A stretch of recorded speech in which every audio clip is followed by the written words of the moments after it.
માધાપરના દ્રશ્ય જોઈને એવું લાગે છે કે કચ્છ જિલ્લાના વીજ વિભાગના અધિકારીઓને જોરનો ઝટકો આપવો પડશે। ભુજની ભાગોળે આવેલા માધાપર ગામના અનેક વિસ્તારમાં વીજ તંત્રના પાપે કોઈનો ભોગ લેવાઈ જાય તેવી પરિસ્થિતિ જોવા મળી રહી છે। વાત જાણે એમ છે કે તમે જે આ દ્રશ્યો જોઈ રહ્યા છો તે માધાપર ગામમાં આવેલ બાપા દયાળુનગર, સ્વામિનારાયણ નગર, કેસરબાગ રોડ અને ગાંધી સર્કલ સહિતના વિસ્તારોના છે, જ્યાં વીજ પોલ ઉપર લગાવેલા ટ્રાન્સફોર્મર ખૂબ જ નીચા છે। એટલું જ નહીં, અમુક વીજ પ્રવાહના વાયરો પણ લોકો અટકી જાય એટલા નીચા હોવાથી ક્યારેક કોઈ વ્યક્તિ વીજ શોકનો ભોગ બની પ્રાણ ગુમાવી દે તેવી સ્થિતિ જોવા મળી રહી છે।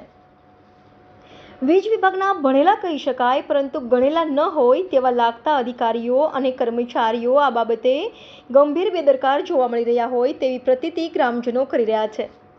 લોકોની માંગણી છે કે જે જગ્યાએ વીજ પ્રવાહના ટ્રાન્સફોર્મરો અને તાર નીચા છે તે પોલ આગળ ફેન્સિંગ કરવામાં આવે, તેમજ જે ડીપીઓને ફરતે ઝેરી બાવળની ઝાડીઓ અને વનસ્પતિઓના વેલા ચડી ગયા છે તે દૂર કરવામાં આવે, અન્યથા વિવિધ તંત્રના ભાગે કોઈનો ભોગ લઈ જવાશે। એટલું જ નહીં, ઘણી વખત જંગલી વનસ્પતિના વેલા અને ઝેરી બાવળની ઝાડીઓના કારણે શોર્ટ સર્કિટના બનાવ પણ બન્યા છે।